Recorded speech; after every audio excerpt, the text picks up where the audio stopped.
So now we're recording.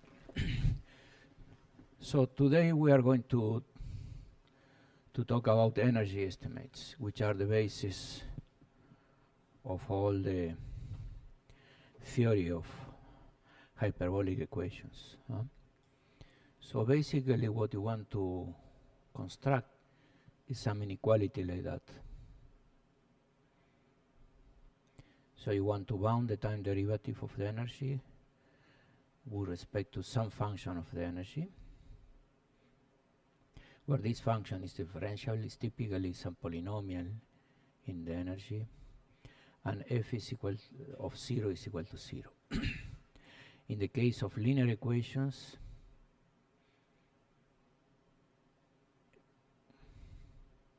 you want to get to something like this.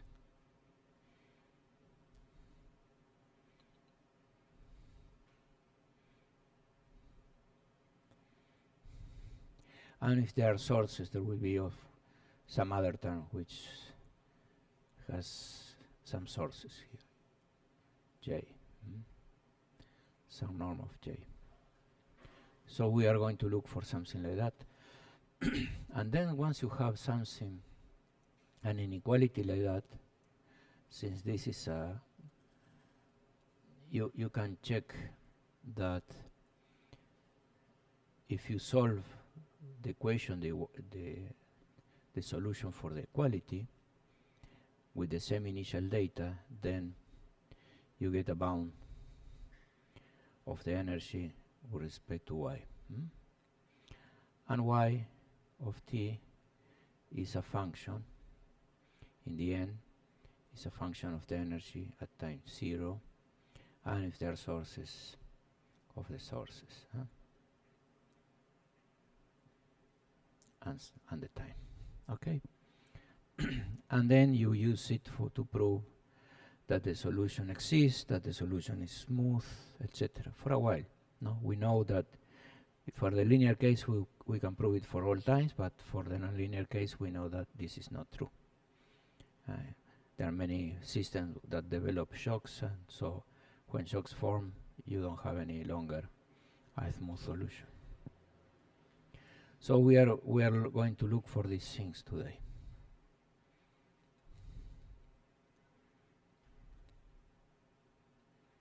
So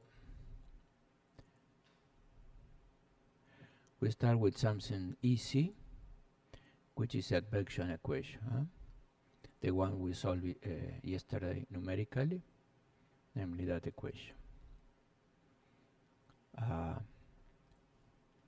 And we give some initial data, which here we call f. We define the energy simply as, and we are in the circle, in S1. So we define the energy as the integral of this for each time. Take the time derivative.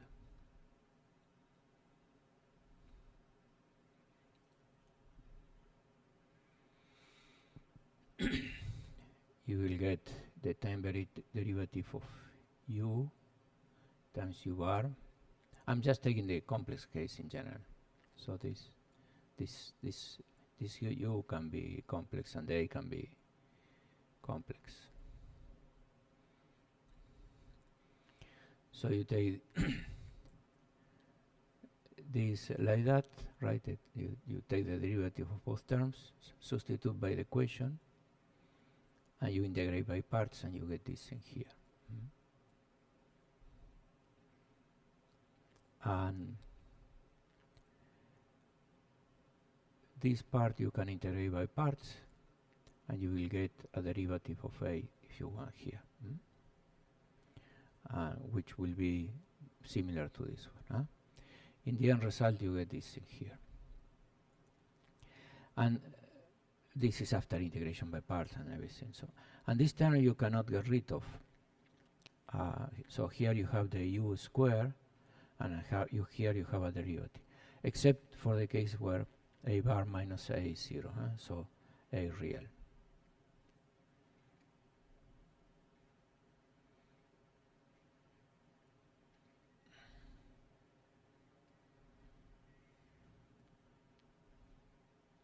So when I real, this is 0.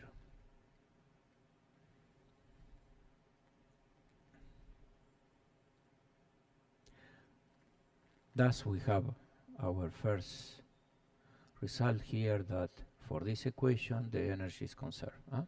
Something that we look at numerically too. Of course, this energy is nothing else than, remember that we have the theory that if you have a system, I don't remember what letters I use. Let's suppose this.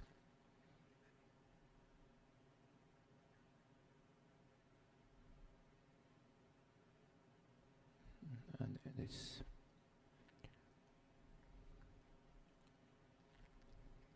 If you have a system, here I should use the i's because these are space indices. If you have a system like this, then you know that there is an energy, and this energy is, you put some metrics that makes this combination symmetric for symmetric hyperbolic system, and this is, so in this case the energy that we're using here is just UA H A B UV. So this is the energy. In this case, that since we are just one system, this is just U square. The H is taken to be 1. And in the case where we did it covariantly, we have the time and space derivative, and we have a system like I think I call it KA AB M. I think M. I call it M. MAB, and so in this case the energy was UA UB, and this was with respect to the normal, and this is the same. In this case the M is just a vector, so you get the same. So in the case of this equation, M, these indices are not here, and you have 1 A. Okay. This is a vector. So we are doing the same.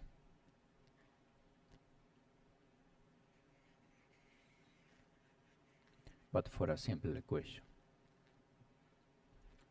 Now you can take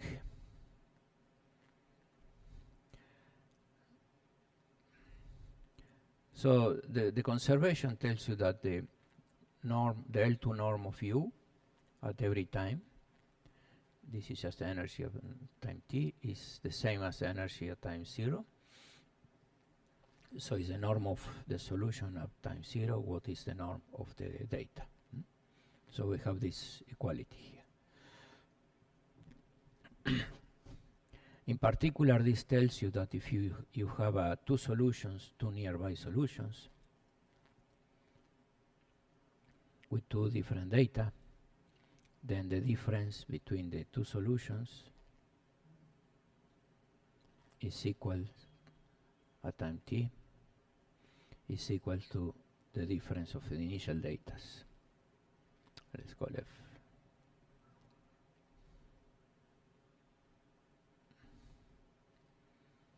F1 minus F2. So you see that you have a continuity.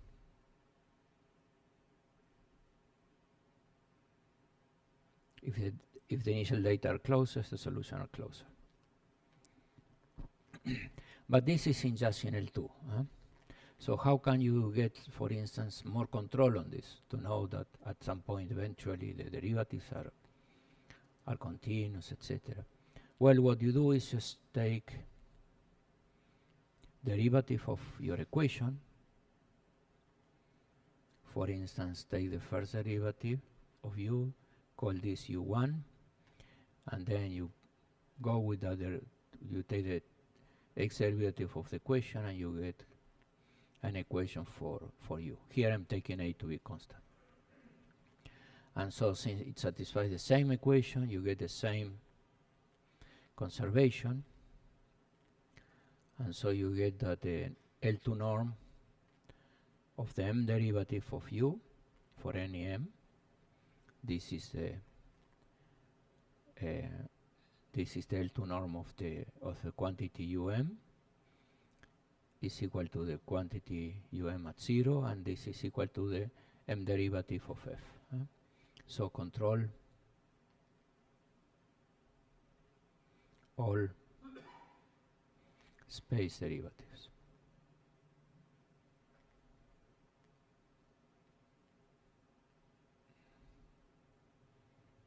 What about the time derivatives? Because the question, we are taking a time derivative.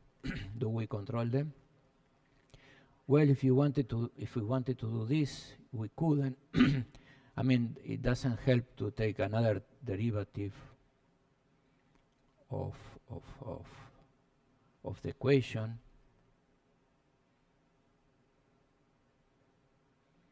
And substitute here that. So the time derivative will get to satisfy the same equation. So you will get dt of u, let's call it ut, minus I dx of ut. But what you don't know, in principle, is f, the derivative of f with respect to t. This you don't know, because this is only defined at t equal to 0. So this way you cannot do anything. But you can do the following in this particular case. You say, okay, I don't control this, but I know that the dt of u is a of dt of ux.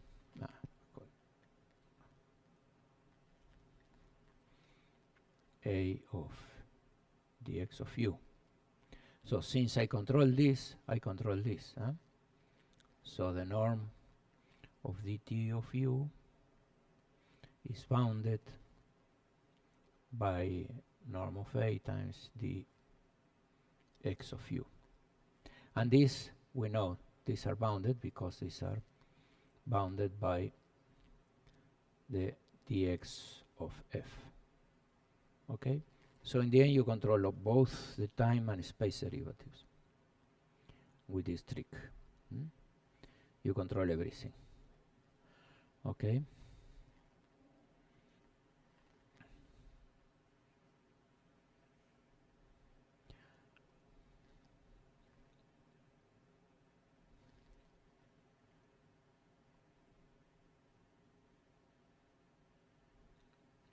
So to do these calculations, we integrated by parts here, etc. We did a lot of manipulations here.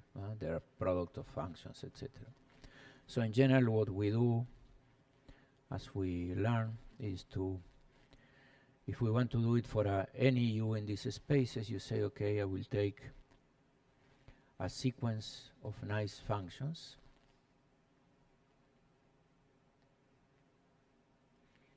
I will take the sequence of initial datas, which are nice, C infinity, and the corresponding solutions, and then I will take the limit f n going to f. And here, since I have this inequality here, and all these inequalities, I can take the limit. If I know the limit, then I will know that un minus um, that this goes to 0 for all n m bigger than n. In this Sobolev space I want hm here with m derivatives. And so I will know that there will be a u which is of this smoothness. So what we know is that if there is a solution and the data is smooth, then the solution will be smooth. So what we have to prove is the existence of some solution.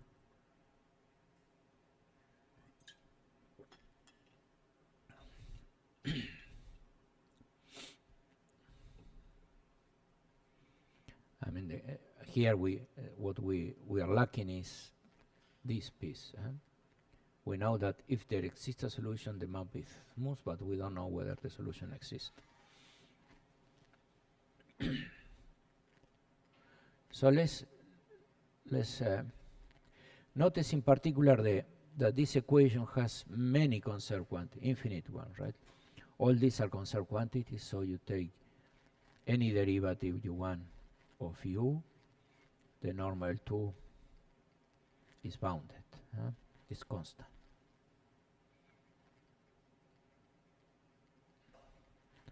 Either space or time. And then you have things like u squared, u cubed, say, the norm of this thing. Because if we take the integral of u cubed at some time t, dx, right, and we apply to this equation the time derivative, we will get 3 u squared a dx of u. Now we are just taking a real, so this is constant, so this is equal to a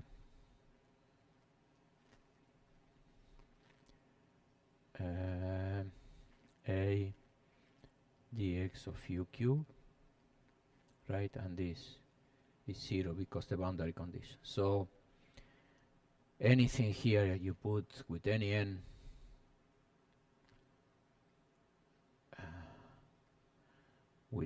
here will be a conserved quantity. Okay? So there are many.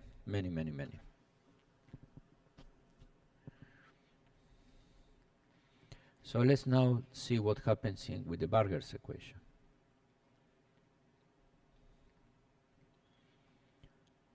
Which is a nonlinear case. And this is basically a nice nonlinear case to play with.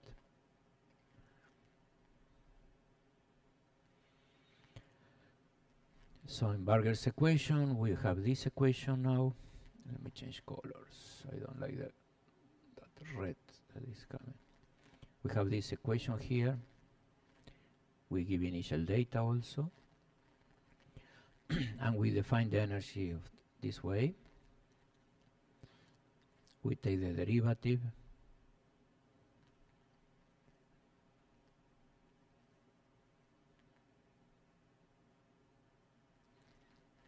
This I put a 0 here because this is the energy for things without derivatives here. I need to put it there.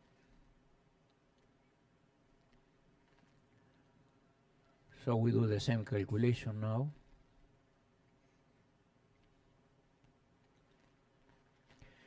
This is because it was here u squared, you have 2u derivative of u. You use the equation that will give you another u and a space derivative. And so you collect all the things in 2/3 of the space derivative to u cubed.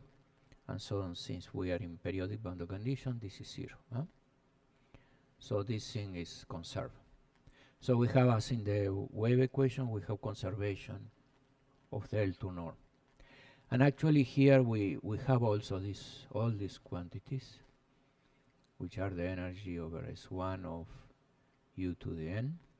All these things are conserved, right? Because in the end, when you take a time derivative and substitute, you get some u to the n plus 1, u to the n plus the derivative with respect to x, and then you can put everything in a total derivative. So these things are conserved.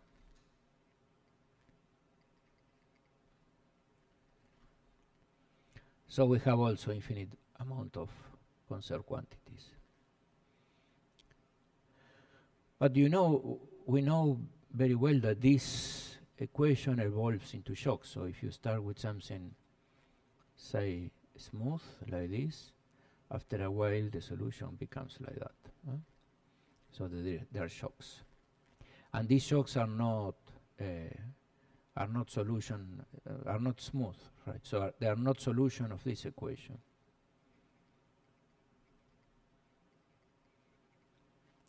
Right? Where these are derivatives, because this doesn't have a derivative. They are solutions in some weak sense that we will explore later on today. So let's see what happens if you want to now consider the derivatives, as we did with the other case. So we take a derivative. I have a problem here.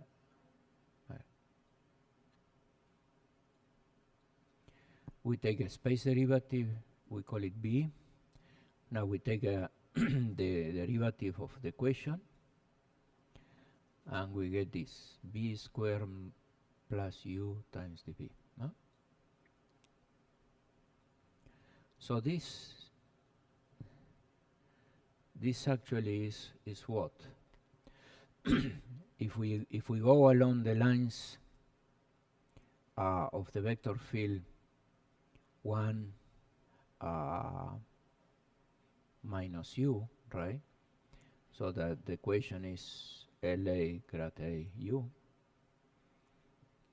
The original equation. This equation is LA grad A B is equal to B squared. Right? So if we go, so if we take the integral curves of this equation with respect to, say, some parameter lambda, this equation is d to the lambda of v equal to v squared, and we know that this we computed the solution. We know that the solution exists only for a finite lambda time. So we know that this thing is not going to be conserved because it blocks. So nevertheless, we do this calculation here.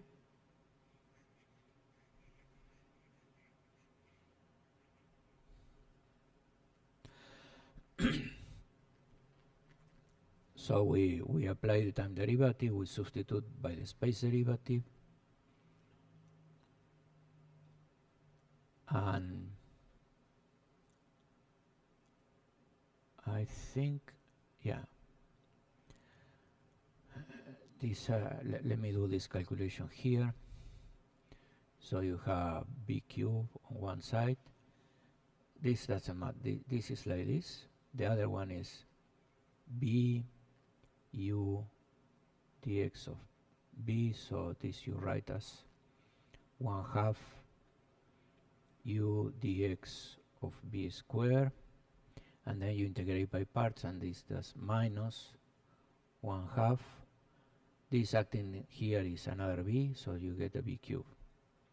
So that's why you get you have a 2 here, so this give you -1, and you have a 2 from here, it gives you 1. Okay, so this is the correct calculation.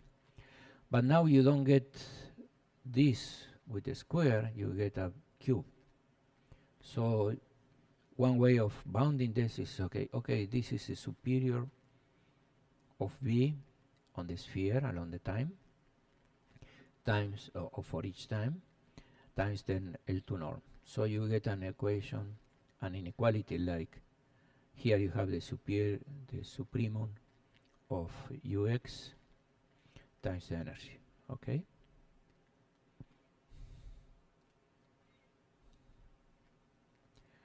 And we know that this is going to blow up.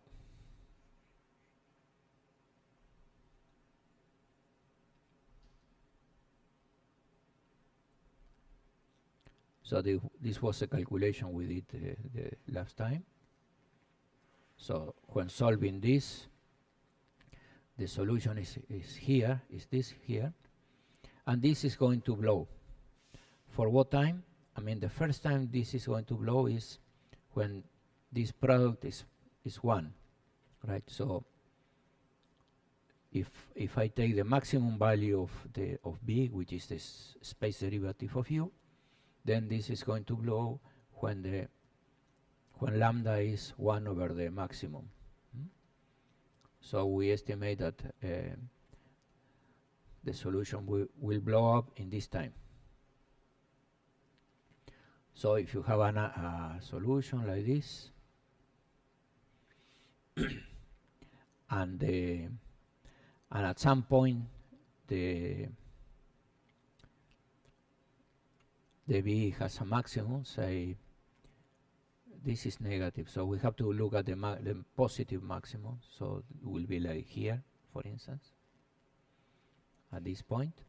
Then we compute the space derivative there, we do 1 over that, and this is the time where the blowing up happens. Here we're using the maximum in both directions because we can integrate either to the past and to the future. And the first shock, either to the past or to the future, will appear with the time related to the maximum of this. If this derivative is positive, the maximum is into the future. If the derivative is negative, for instance, if you evolve for the past, the first shock will appear here, in this point.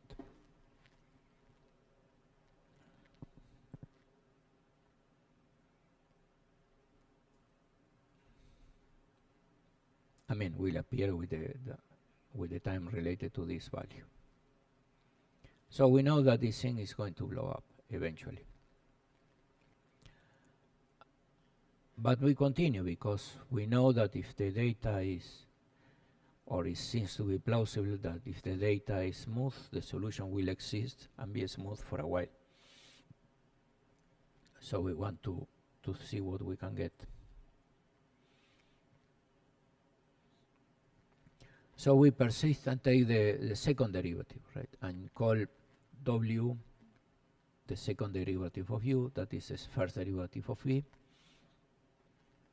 So now you take the equation for B, take a space derivative, and you get an equation for W, which is like this.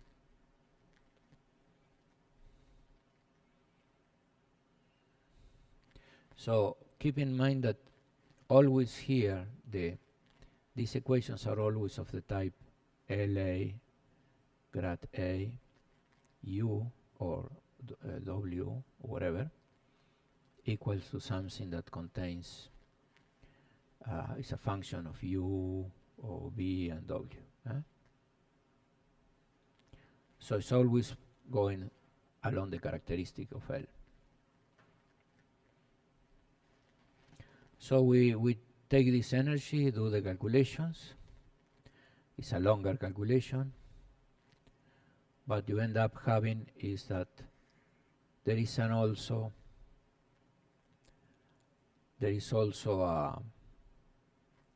a bound that has the same sort of, is 5 times the supremum of Ux times the energy, okay? The E2 energy. But now you say, okay, if I control E0, which was a U square, and E1, which was the Ux square, and U2, that is this second derivative, then what I'm controlling is the norm H2, right?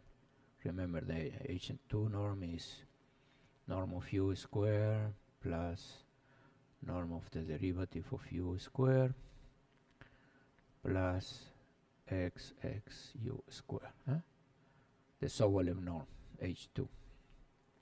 So I control this because I have a bound for these 3 things. But if I have a bound for these three things, just adding this here, I have the Sobolev lemma. Remember that we prove. And the Sobolev lemma for n equal to 1, so we're in one dimension here, is that the supremum of ux, the gradient of u, is bounded by u in H2, by some constant. So we have this. So now we can bound these things here, the supremum, with the ux. So you get a uh squared from these terms, and from this here you get a without the square. So you get a bound like when you solve this inequality and do all the work, you get a bound here that says that the ut at some time, the ut in the Sobolev norm H2 is bounded by some constant time to a 3/2. This is the bound that you get. So you get something, if you call the total energy this norm, you get that the total energy. No, I think I made a mistake here. This is not like this. This is okay for the time derivative. I'm missing a time derivative here.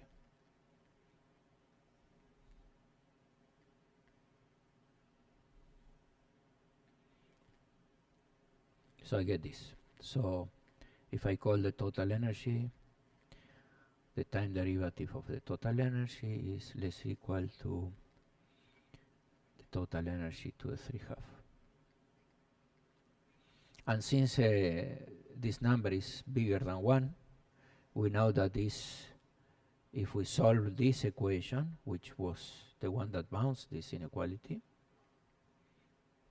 some constants, there are some constants here. This solution of this equation has only a finite time of existence. So in the end, the whole norm will blow up, okay? But for a while you have some. So this here is some function which is finite for some time, right? And goes to infinity for t going to some t star. But for all times but smaller than this, I have a bound. Okay? That's the most I can expect, because we know that this equation will develop shocks. So if I want to have a solution with this regularity, it will exist for a while and then stop existing. Okay? So there is nothing strange here. That's with the whole theory without looking in particulars of the equation. That's the best we can do.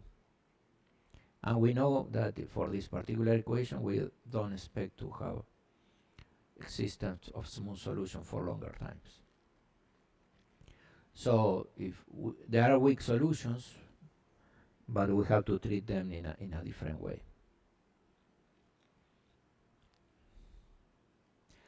So let me now go to the symmetric hyperbolic case in general, as we did the other day. So now we say our equation is this one, right? And this is going to be symmetric hyperbolic if there exists a bilinear form, positive definite, but just a bilinear form, a positive definite bilinear form, such that these things are symmetric. This is the version of the definition of symmetric hyperbolic when you have the time and space in different footing. So you look at for an H alpha beta, which is symmetric and positive, such that this in here .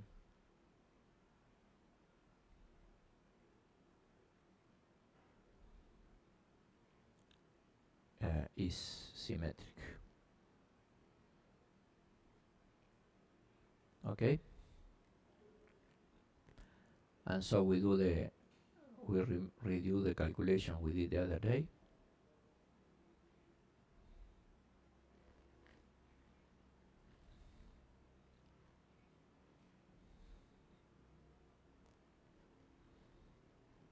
But I'm going to do it covariantly, because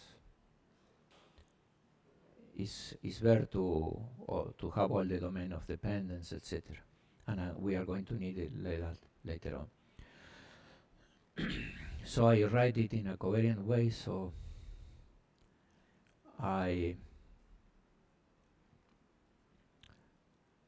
my equation was like, if I put here the identity, then I take coordinates in space and time, then I can put the equation like this. So the first, if I put the time here, is this piece. If I put the space coordinate, is this piece. So I can put everything in one footing. I think I should change the sign of this. Let's see how I had it before. No, it's okay, it's in the same side.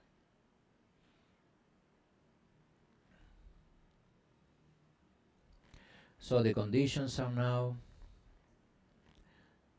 the ones we have for the covariant version,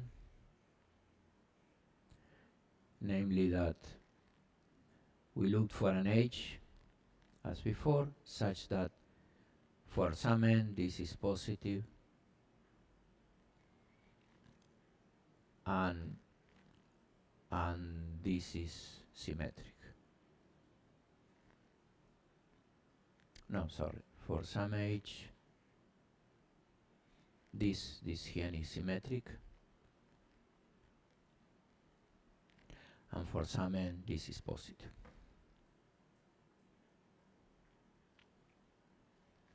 So now we look at the energy, and for that we take this momentum vector, which is the contraction of u here and here. There will be solutions with the A and the H. And we do the calculation we did the other day, namely take the divergence of this.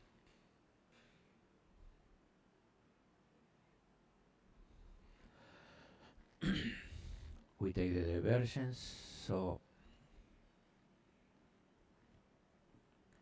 we're taking the divergence of that. We open that calculation. We have the derivative of this u here. We have the derivative of this other u here, and you have the derivative of h times a here. This you use the equation. Here you get just the equation.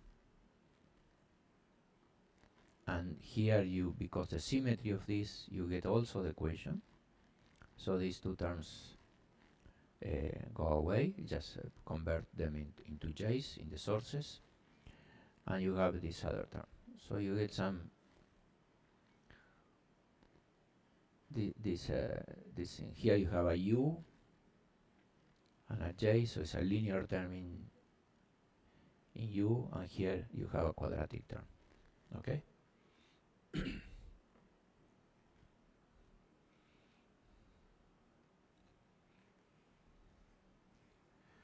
So now we are just repeating the same calculation we did the other day. But I need to have it fresh for what follows. So now we take some hypersurface so that NA, the normal NA satisfies that this thing is with NA is positive.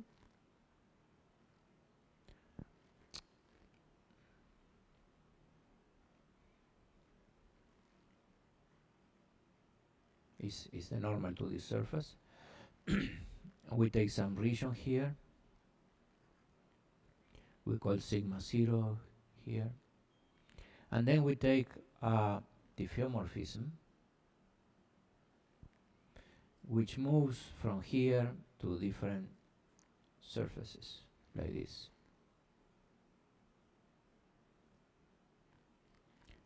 So there is a map 5 tau that takes sigma naught and gives sigma tau. Sigma tau is this surface. So it's a continuous map, and phi of 0 is of sigma 0 is the identity. So it's the identity map. Outside is the identity map all the time. In here it just takes sigma 0 and blows it up, right? So you go up to here and you want that the normals here, Na of tau, they all satisfy that HA of Na of tau are positive. So that we have a positive definite energy at every point. Okay? So we have this thing. And so now we use the divergence theorem for this expression, and we get that the divergence of P is equal to the boundary values on one side that are just the value on the boundary, and the boundary is sigma 0 and sigma t.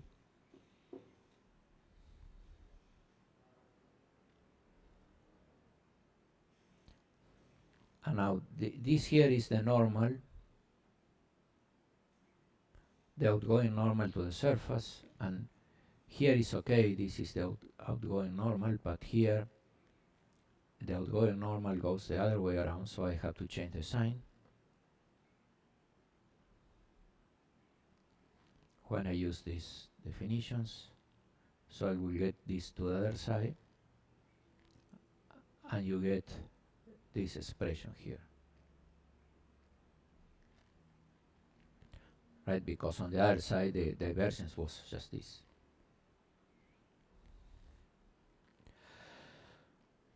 So now we define the scalar product of U and V like this, using the positivity of this bilinear form, and the norm like coming from the scalar product. And so we get this we left as they are here, but here you have U and J, so you can use the norm. I think I didn't explain this. I explained the other day, but okay, I'll do again here. I thought I had it here too. So I want to know how I went from this to this.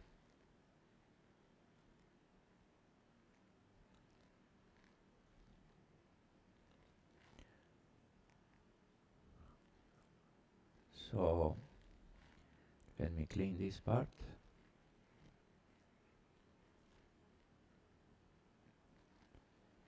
So this is an integral over omega of this thing here.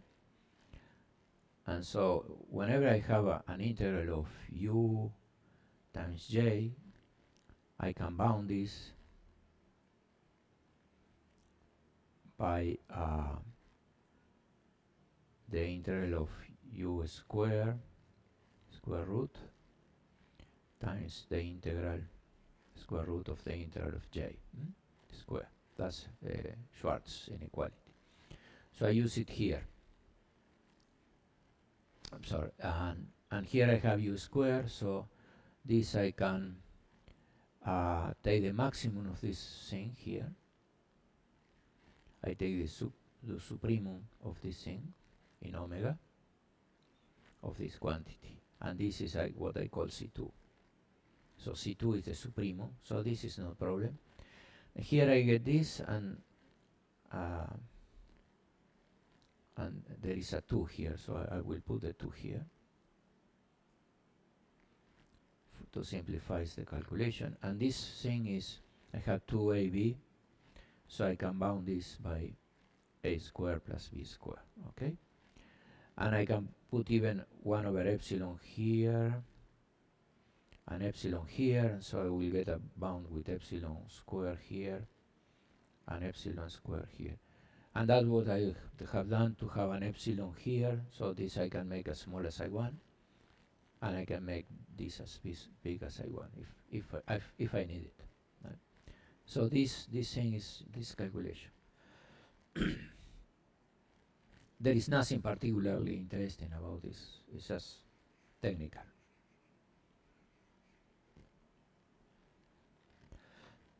So you get an inequality like this, where I have called the energy this in here. And this is for any time I want, right? I can do between two slices here or whatever I want. So I get, if I look into two nearby slices, I can do this calculation, right? And so then I can take the limit, and I will get a differential inequality, this one here. So here I use that this is energy and this is energy. So I put these two here. And then this thing I call F. Just not to write so many things.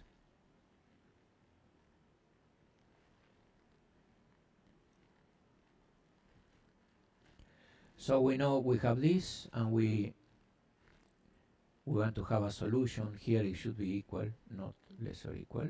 Sorry. This here should be an equal. So if we solve, we have this inequality. If we solve this and with the same initial data, this should be a 0 here. We will get that the energy is bounded by y. And so we can solve this system here, and the solution of that is this equation here. You can check. And so since the solution is this, we get a bound. I have many mistakes here. This should be less equal of this type, and then we can integrate this bound. Just get the integral here, and here take t times the full integral of that. So this, and we get this in here. So we get a bound. This I did for the energy equal to 0, the initial energy equal to 0, okay? Because as a way we are going to need it for later on. So notice, before taking the break, notice the following. This in here, the J was the source. So I have an equation like this.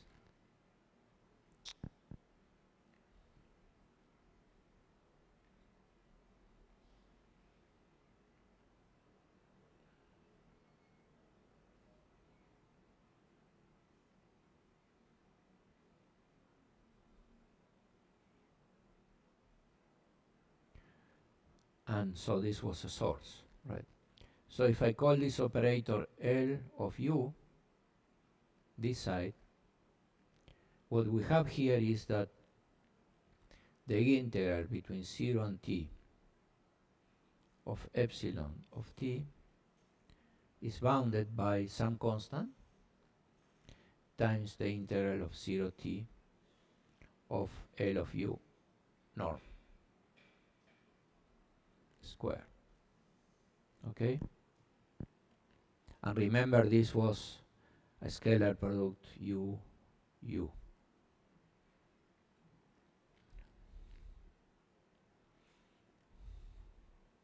This in here. So we get that we can bound the value of the solution, the norm of the solution, in this norm, by the norm of the L of u. Okay? And this is what we are going to use now to prove existence. So let's take a break and continue at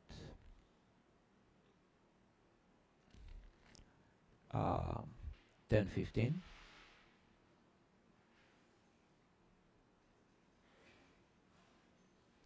Questions?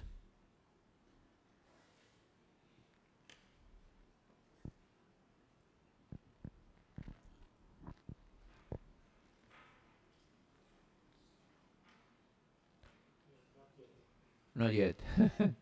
Okay.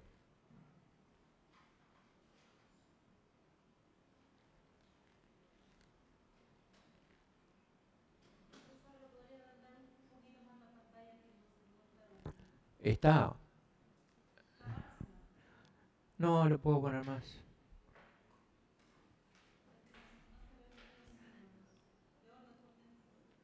Ah, bueno. Déjame ver cómo tengo que hacer. Acá.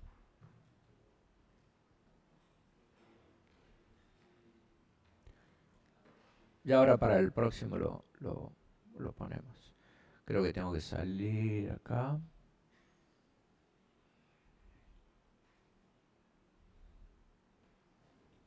Ahí.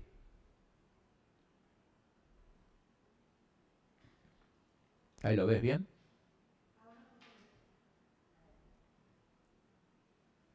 Ahí.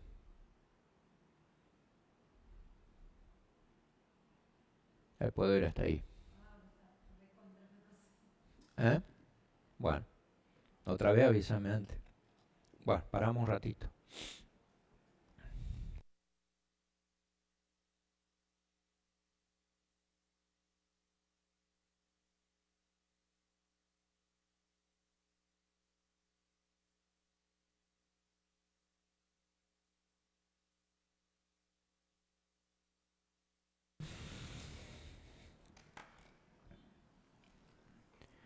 Can you hear me from the other side?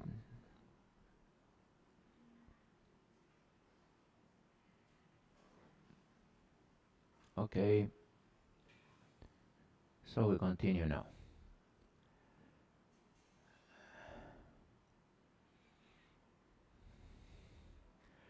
So now we are going to prove weak existence of solutions. Huh?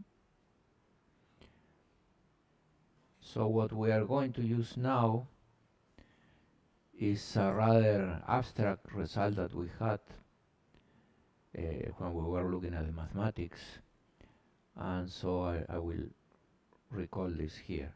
I think I'm going to recall it again later, but just to. So we were in the following setting. We have some Hilbert space H, and we have linear functionals from this space to the complex. So element sigma of the dual. And the dual here were linear continuous functional. The continuous function means that if I take this in here to some element of H, this is bounded by the norm of B in H. This is continuity.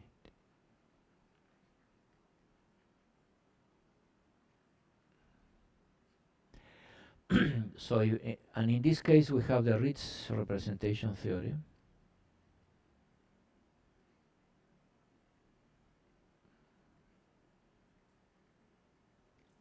That says that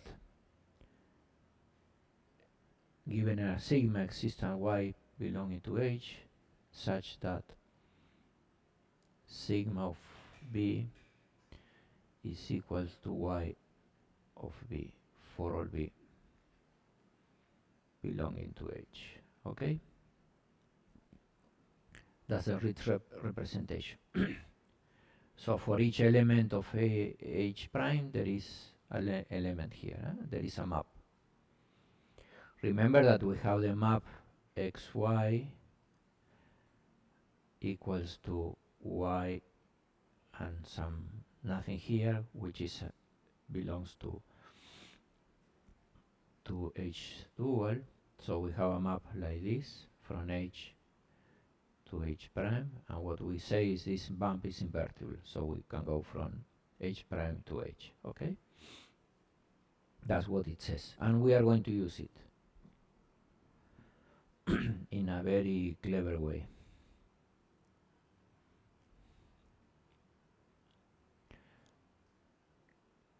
So now I have to go here, I think.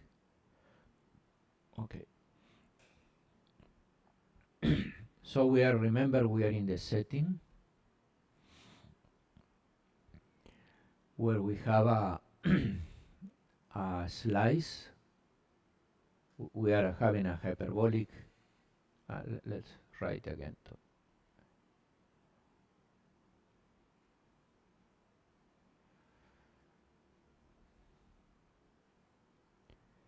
We have a hyperbolic system, symmetric hyperbolic, so we have a system we call L of U, which has something like that, and I added the first order term, and this thing is a continuous function or integral function.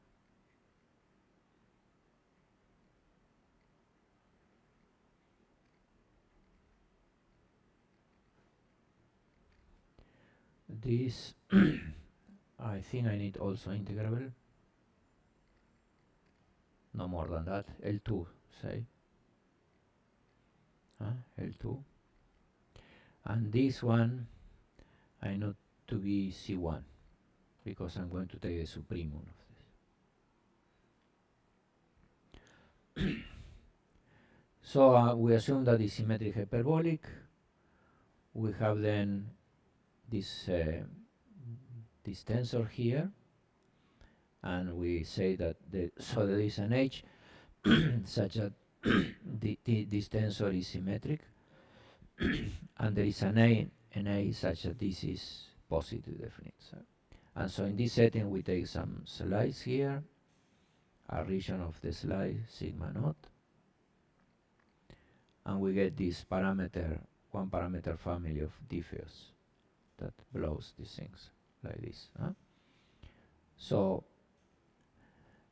the n in these surfaces is such that for all of them, all this family, this thing is positive. Okay? This thing is bothering me too much. I'll take out.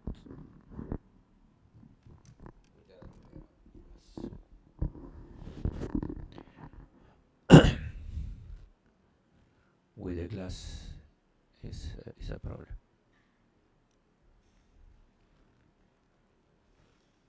So this is a setting. We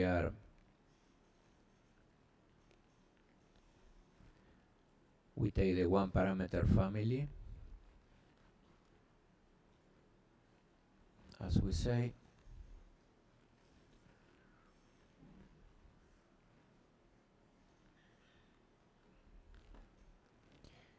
here is a one parameter family, and now we introduce a couple of scalar products. We are going to take the data here to be 0. So in this surface U is 0, 0 data. Well, what about solving for some other data, say F tilde, if we want to solve for this? Well, what we do is to, instead of solving for U, we solve for U tilde, and now we put the equation for U tilde will be the equation for U plus the equation applied to F, and so an F is going to be, F tilde will be some extension of F. So you say, okay, I have F here, defined here, I extend here into some region the F in any smooth way. So I have this extension, and then I take this in here and apply L twiddle to L to U twiddle, and this will be L of U minus L of F twiddle, and this is a new source, so this goes into the J. So it's the same. But we need this for the proof that we are going to do.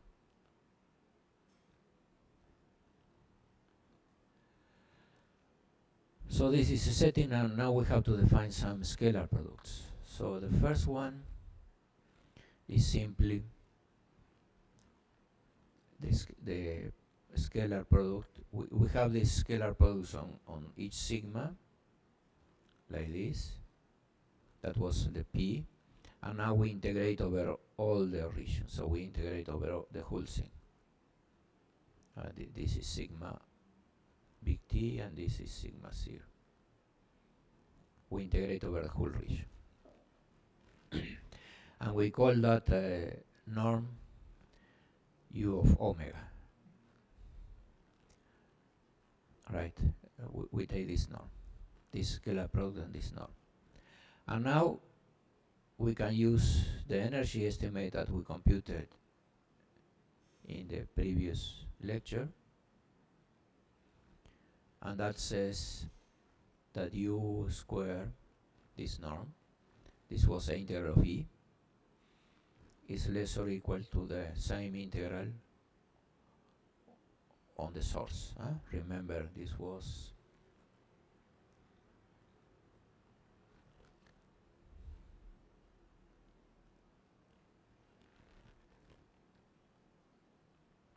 where it is.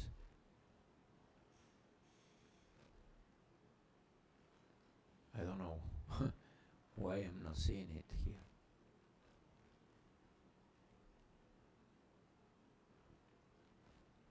There is something funny.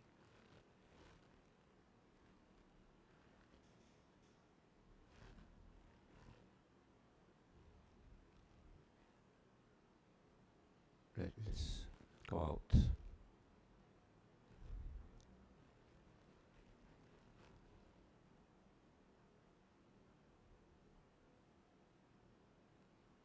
Why is not here?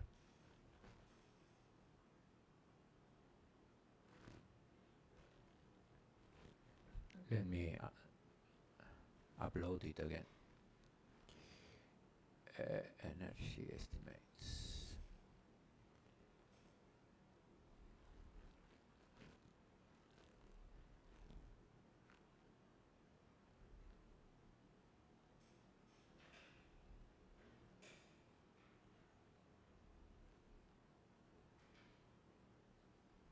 This in here. Okay, now we can go back to this. So we had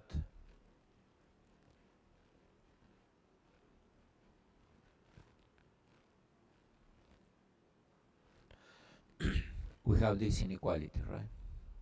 So this is what now we call norm of U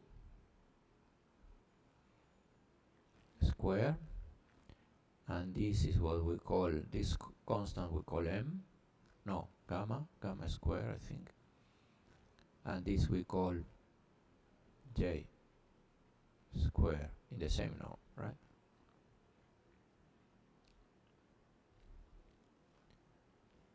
So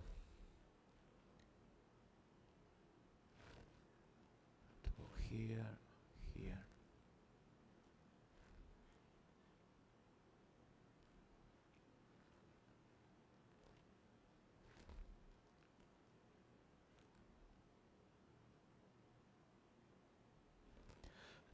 So we have this inequality from the last lecture, and we notice that J is just L of U. So we have this inequality like that. What it says, this inequality is, first, that this thing is smooth with respect to the source, it's continuous with respect to the source, but also says that this norm, this thing here is bounded, right? The only way that this can be 0 is if this U is 0. So in particular it says, okay, if this is 0, U is 0, which is uniqueness. So this is telling us uniqueness, and that's why we are using that U at sigma 0 is 0, because otherwise we wouldn't get uniqueness. So this inequality is for all u belonging to C infinity 0. All functions which are C infinity. No need to be solution or anything, just in this space.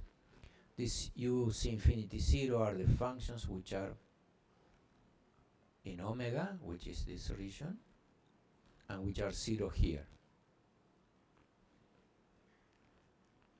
0 at the initial surface. Okay? So since we have this, we can create the following scalar product now, which is u with b is just, we call it L, is L of b times L of u, okay? In the scalar product of L of b times L of u. So this in here. So we see that it's a scalar product because, well, this is a scalar product, it's linear here by linear here. And if I put u in both sides, this is positive and this is, unless u is 0, and this is the relation here, right? So this is a real scalar product, a well-defined scalar product. And now what we do when we have a norm space, we complete the space. This space under this norm we complete.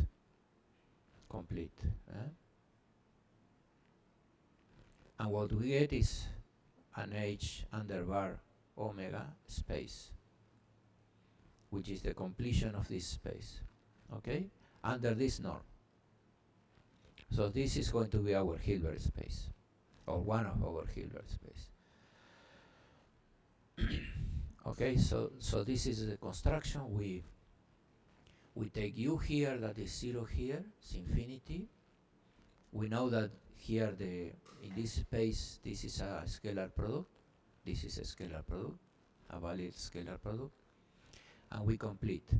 And the space, when we complete, we call it H under bar omega. Okay.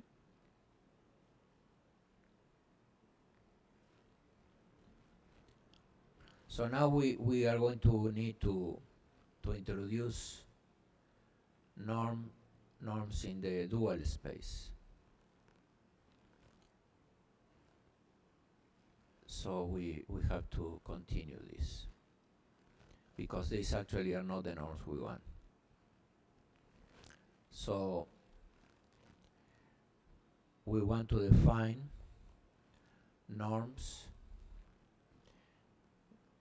in the space of the dual of this.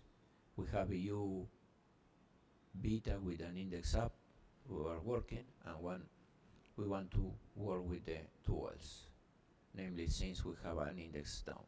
Okay. So what we do is to define, as before, this scalar product. Now what is this in here? We know that P alpha beta A N A, which we call Pn alpha beta, is invertible because it's positive. So the inverse we call this in here. So this is the inverse. It's Pn alpha beta inverse. That's why it has the indexes upstairs. So we got this scalar product here.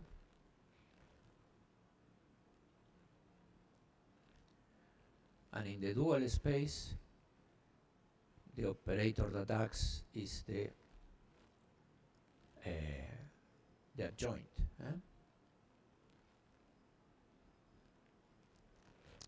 But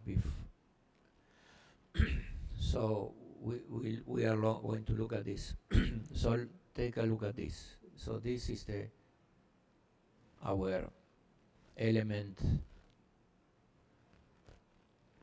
We have a u, L of u here, so we apply the operator, multiply by the element of the dual, and integrate. Okay. So that we put what this is here. I didn't. So the operator is just this in here. And now we integrate by parts. Okay. So we put this derivative here, we get a minus sign, we get the divergence of this doesn't do anything, and here we get the full divergence of these things. Okay? So what we get is that this is equal to this, where this operator, el twiddle, is defined here downstairs. Huh?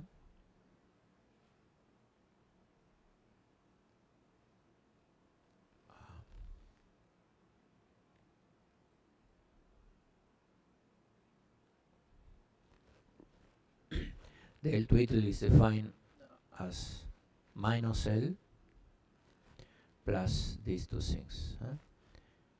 Because we get a minus L, so we have a minus B, and we have to counteract this minus with 2B here. The minus coming from the integration by parts. So this is the definition of the operator. And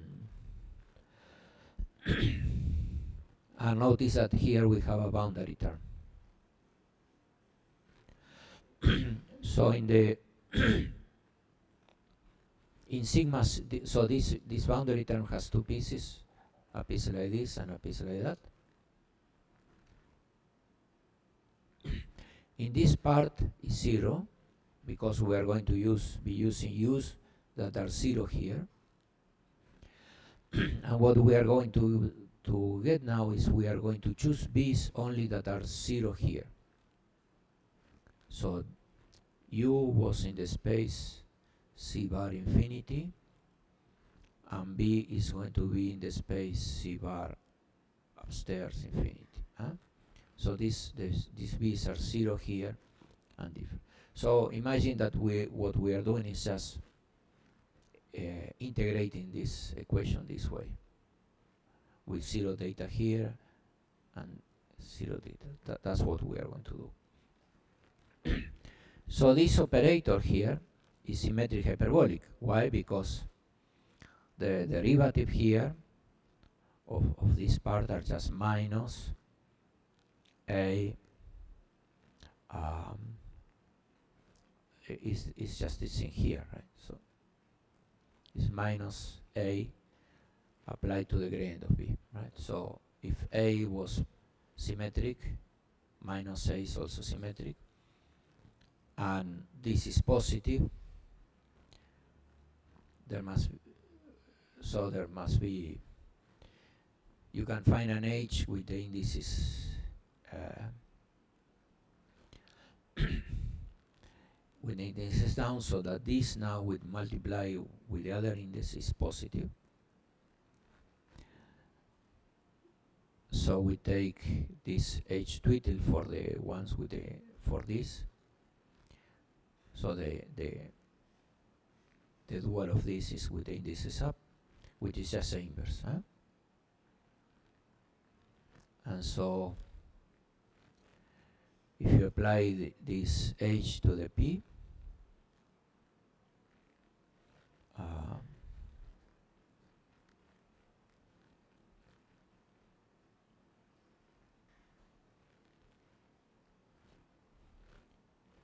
if you apply the h to the p, the h twiddle to the p in both sides, you get, by definition, is this thing here, and this is the identity, so you get this. Huh?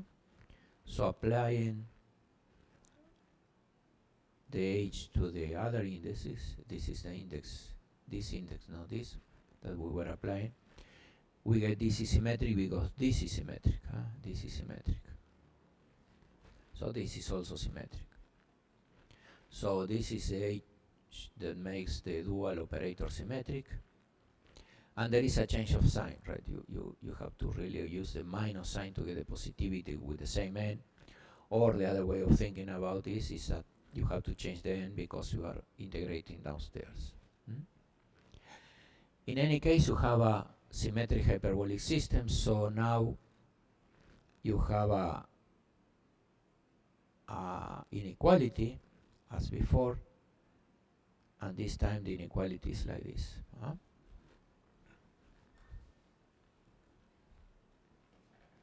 So it's the same inequality with a different constant because these things are different, but it's basically the same idea. So you get this inequality here, okay? Which is valid, as I say, for all b's which are smooth and which are zero. They vanish on the sigma t surface. Okay? So since we have this, we have this scalar product now with the L-twiddle and the corresponding norm.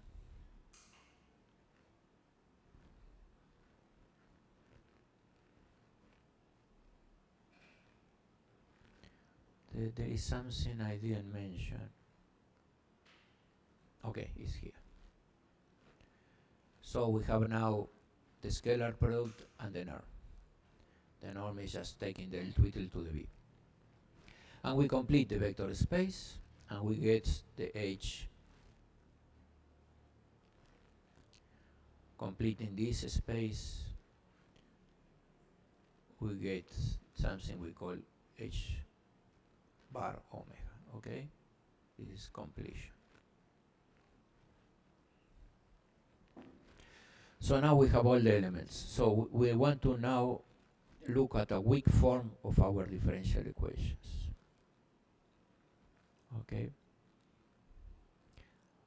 The weak forms means that we are thinking of this U as a distribution. I realize that I didn't talk about distributions. So I'm going to talk after the proof. I'm going to talk about distributions. So this is weak form because what we have done is to put all the derivatives in the B and not in the U. Okay? And so we say this is a weak form. We say this is going to be 0. A solution, a weak solution U, is a vector such that if I do this integral here, this is 0 for all B belonging to this space H bar. So this is our weak solution. Why is this a weak solution? Because if U were smooth, namely differentiable so that I can take derivative, then we can integrate this by parts, and when we integrate by parts, this becomes this in here plus the boundary term, right? So you get this.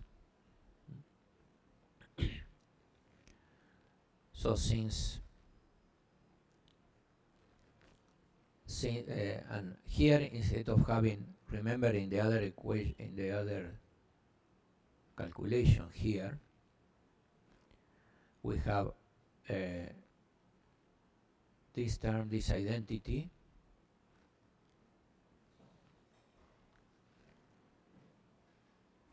where we have a, I don't know how to get rid of this problem here.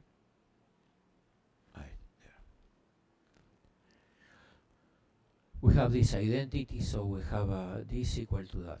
And here we have the two surfaces, the upper surface and the lower surface. So this was a whole boundary. Here,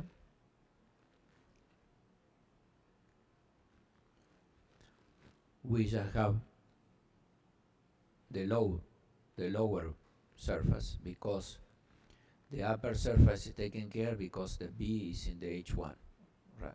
So that the integral of B on of anything times B on the upper surface is 0. So that's why we have here only the 0, the sigma 0. So if we take a B that is 0 and sigma 0 also, this term is not here, and so we get this. And so, since B is arbitrary, what we are saying basically is you take some, let's change color, some B that has only compact support here, and that tells you that this integral is 0 for this B, and if you change B all over, then you conclude that this has to be 0. So U satisfies, if U is one's differential so that we can integrate by parts, U satisfies the equation, okay? And so then this is 0, and now we take a B that is different from 0 in the boundary, say like this. And since this metric is invertible, and this is anything, then you conclude that this thing is also 0 on the boundary. So from this you conclude that U beta in the sigma 0 is 0 in the lower boundary, okay? So this is a, if U is smooth, is a solution of our equation with our initial condition, okay?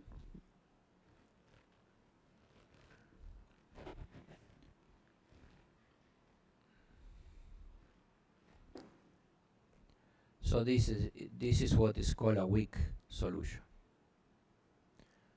because if U is smooth, the solution is smooth. If U is not smooth, still satisfies this equation.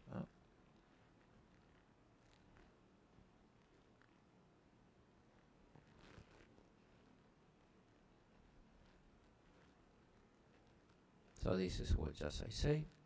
So now we are going to introduce our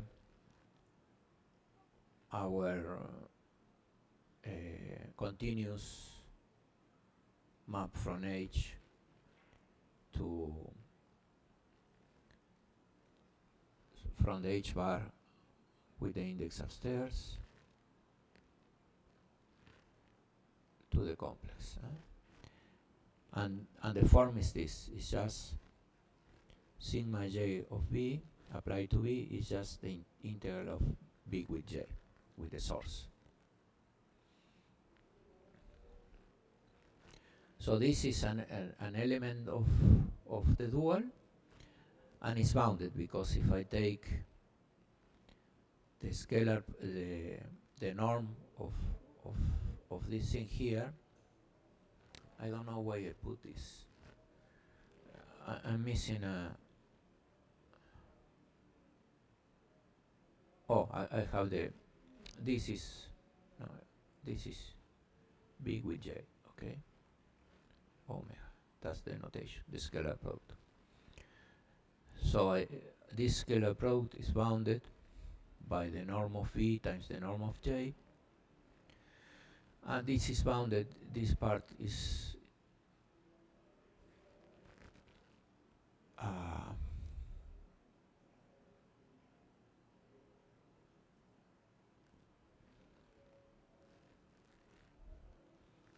and this in here is bounded by the norm of V with 3. So I'm using here that the norm of B in omega is bounded by the gamma T twiddle and the norm with the 3 things, the L, right? Which is the norm of this space. This is the norm of this space. So this thing is bounded by this is a constant now, and this is the bound, okay? So let me put it more clear. J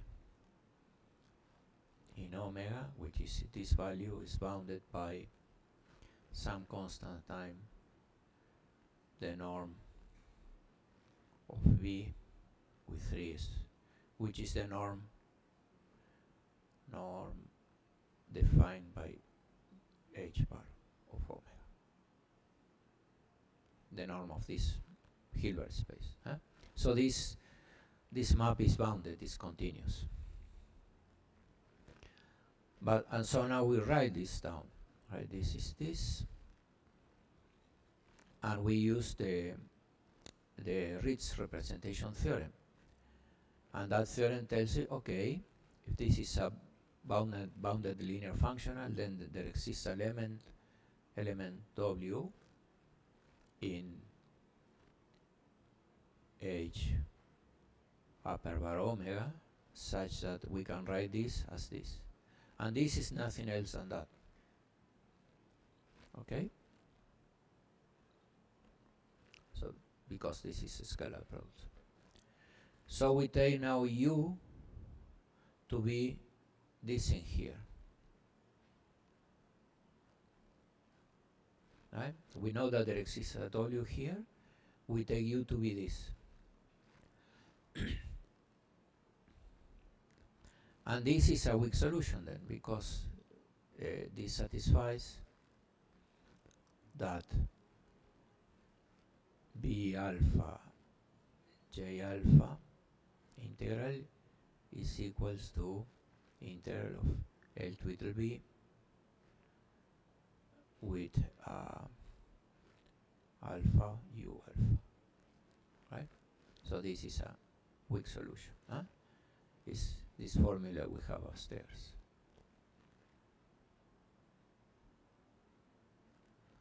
This formula here.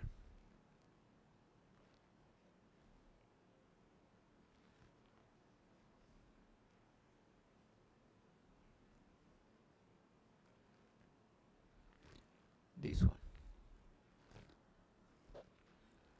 So we see that this is a proof. It's a very abstract proof, but nevertheless a proof that there exists a weak solution. Okay? And we constructed it this way. Notice that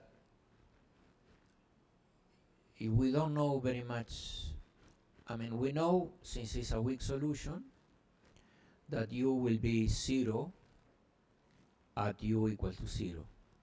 But this U is only in L2. That's at most what we know. U belongs to L2. So it's very weak, right? It's not defined at every point, etc. So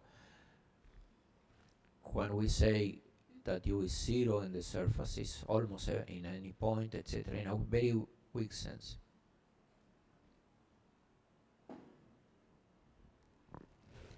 So we don't have all the controls. But it's a weak solution. If there is time, I'm going to show later how to build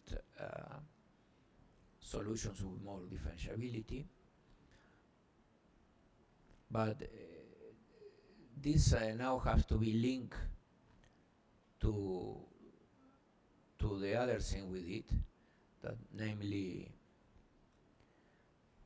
for the Burger's equation, and we can do for any equation, we have some, say in the Burger's equations, U dx U,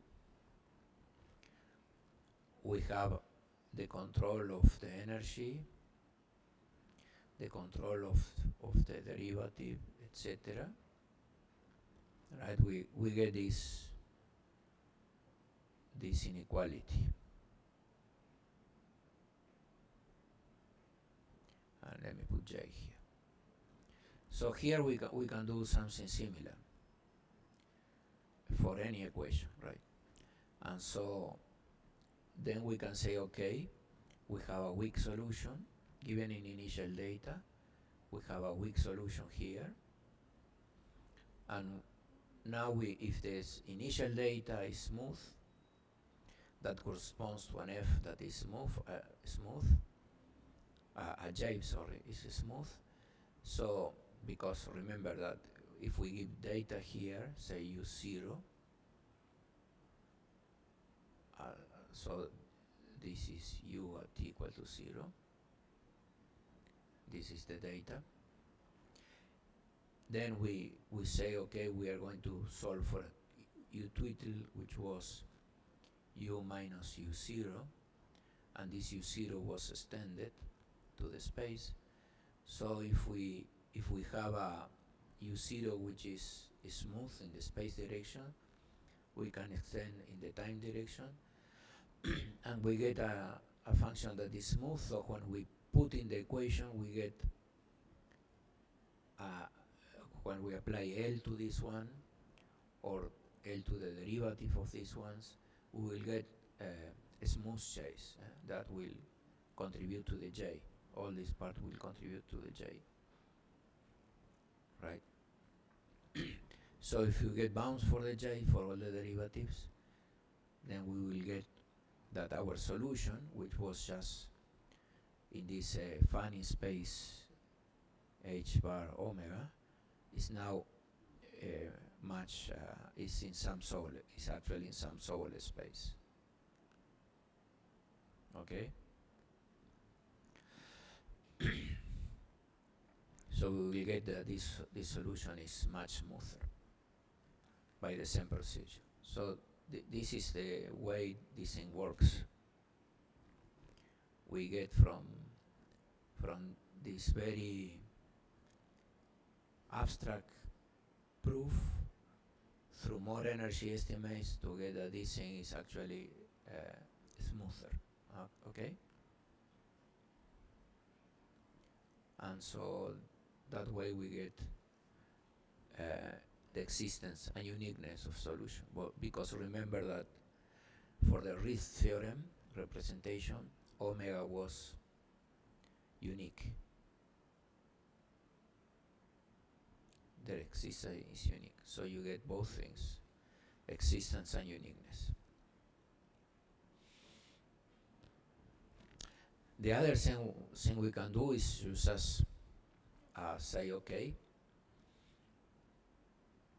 I have my finite difference scheme. I have an approximation of U, which we call B, as we did for the ordinary differential equations. We have a set of vectors, B and I,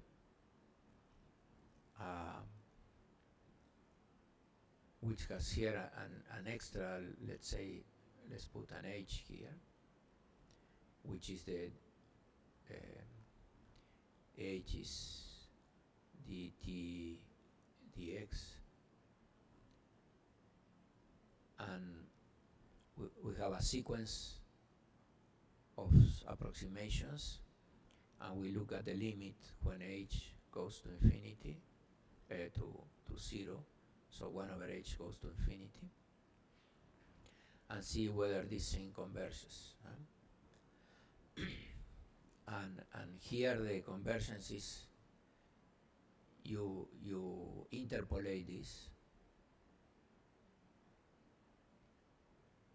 into functions of t and x node points, say linear interpolation, you don't need more, and you look at this, whether this converges, okay, to some function, and this will be the u, okay. And for that you need to work quite harder, but there are many proofs like that. So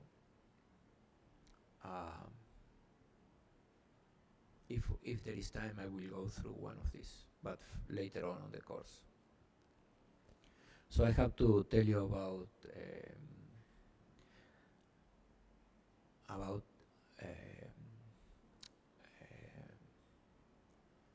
distributions.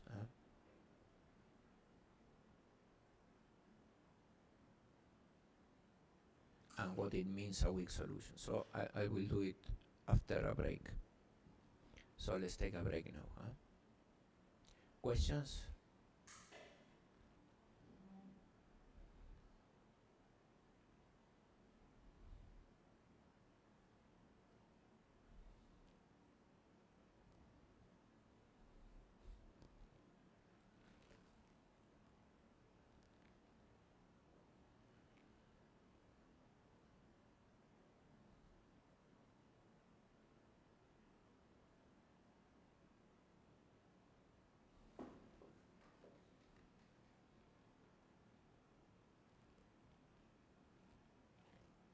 Okay, no questions.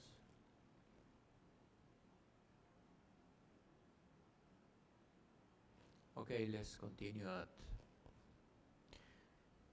11:15. Okay. This is going to be short. Then at 12 of noon, we are going to. What were Pablo? What we were going to? Oh, the homeworks.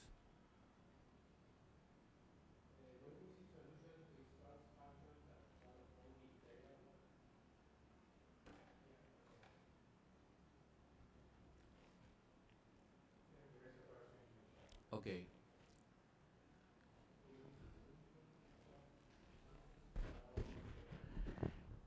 No, no. We are going to take smooth sources, but we could. I mean, when we resolving the grid, the way we are doing, uh, so we have a grid. So this uh, this is has no connection with the continuum, right? In this sense, because we never go to the limit. So we solve for something here, and so if you have something here, it doesn't know whether this function was like this, nice, or has something like this. That doesn't know.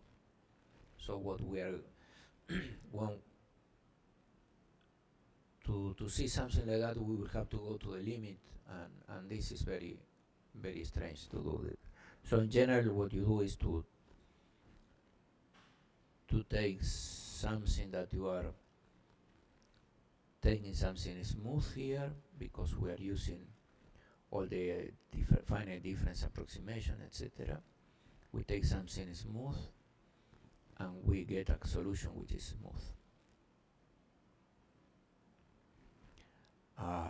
But the theory, the first things that it provides is something which is only with sources differentiable. So I can take J's which are better, but the theory, the natural spaces for these things is a space of integral functions. So this is the natural setting for these weak solutions.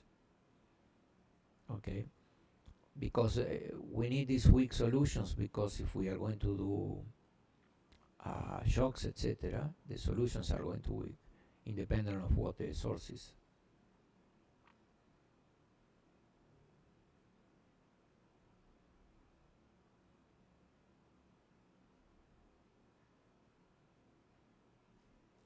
Yeah. So the question is, in general, finite difference requires C4 smoothness to get conversions, right? For continuity and integrable functions, we need to go to weak solutions like finite volume elements. Yeah, you don't need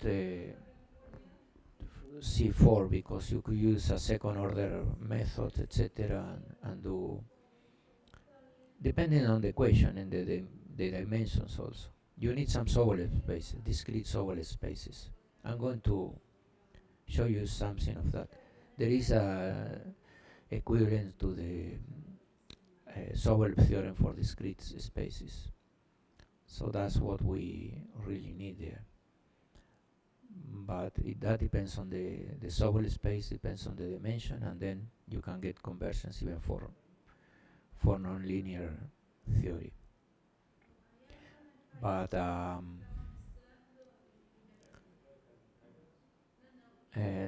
that's all you need. But yes, for shocks, we are going to make shock capturing schemes. You could use finite elements, etc., but we will be using shock capturing schemes. The bueno schemes, zeta bueno. these type of schemes.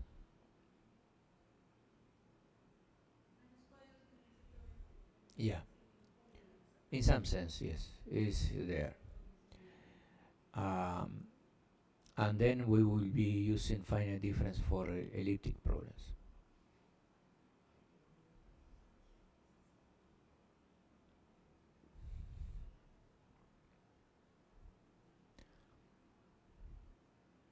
Because you could use finite difference for elliptic problems, but in general, for doing in general elliptic problems are equilibrium configuration of things, and in general you need, if you take a box or something, it's not interesting. So you want to take, say, um,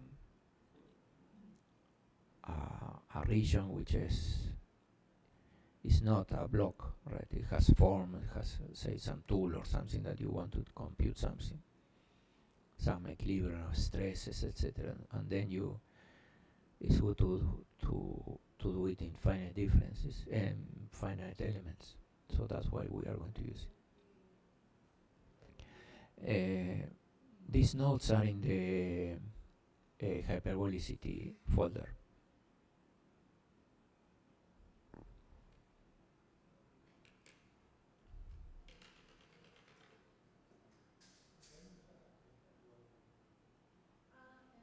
Okay.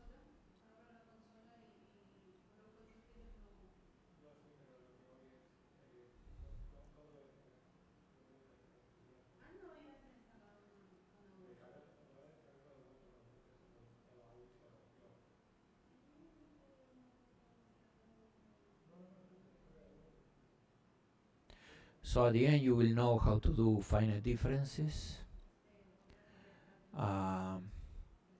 You will know the shock capturing methods and finite elements, the three things. And actually what we were talking yesterday, when we do the eigenvalue decomposition in the finite difference, what we are doing there is, and solve the exact problem, what we are doing there is Fourier methods, basically. So spectral methods. So we are going to discuss a bit of spectral methods also. Maybe I'll do a notebook for that, so that you can have it handy also. Okay, let's take a break, and then at noon I will talk a bit about distributions, and then we talk about the homeworks. Let's move this to 220, so I can raise my voice a bit.